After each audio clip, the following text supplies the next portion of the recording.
Today, millions of families, loved ones across the world rely on it. Thousands of businesses rely on it. The media, communication infrastructures, countries rely on it. What is that? It's the biggest supply of oxygen, and it's called the internet. In the Gambia, we need to figure out how do we boost the internet accessibility and stability.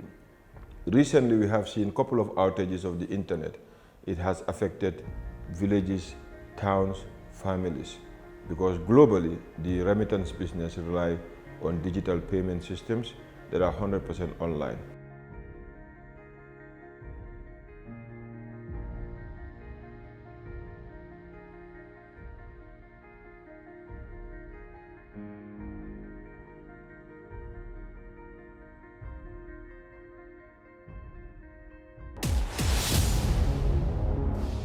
I just feel like the National Assembly should come up with acts and other instruments that will be able to help when it comes to digital rights in the Gambia, the state of digital rights, ranging from privacy, ranging from internet outages, and of course, how expensive internet is in the Gambia. As a journalist, I get to suffer from all of these things. We know how much journalists are paid in the Gambia, and we have to also have our own internet, and the fact that we depend on the internet to send information. So I think the role of National Assembly members is, of course, very important. And also, PURA as a regulatory body gets to answer questions from the National Assembly. Our parliamentarians, unfortunately, are not very well conversant with a lot of issues around digital rights, and organizations, civil society organizations such as Give1 are very, very essential in terms of educating parliamentarians, activists, academia. They're also very useful in terms of informing and educating parliamentarians on digital rights issues and how to provide adequate regulations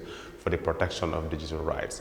I think the third bit is also about making sure that the executive arm of government is also sensitized and told about digital rights in a way that will enable them understand that providing or protecting digital rights is for the interest of the Gambia and not the interest of opposition parties, opposition journalists, and so on and so forth.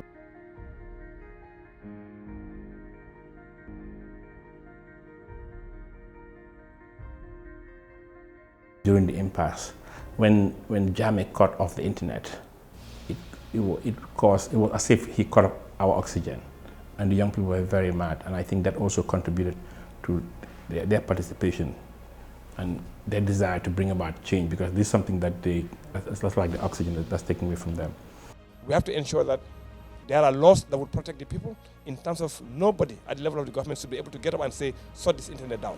We need to have laws about that, where you cannot comply. Because again, these institutions also, they are there to make business. They are there to make profit. So a government or individual institution cannot just come and say, shut down. Because that's their livelihood. That's where they make revenue. So for me, I think, I don't think, for a matter of fact, it's right for any government to actually shut down. But you know what happened with dictatorial governments? We know what happens. The constitution is put aside and then do whatever they want to do.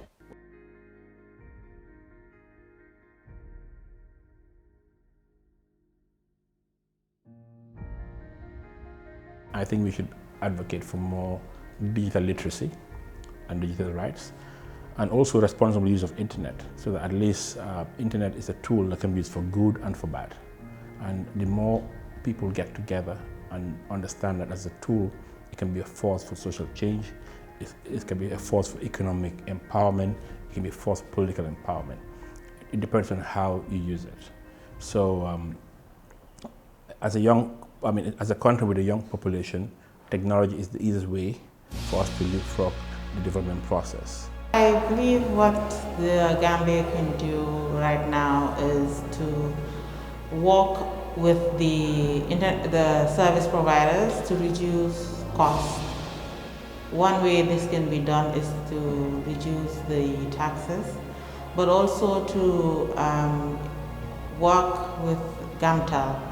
Government needs to ensure that GAMTEL is more efficient, because a lot of the internet service providers also rely on GAMTEL for fiber and for infrastructure. So they need to ensure that GAMTEL is efficient enough so that people can receive service well, but also maybe do stakeholder meetings and discussion sessions to see how co-location and co-sharing can be done so that they can reduce operational cost, which will also reflect on the cost of data in the country.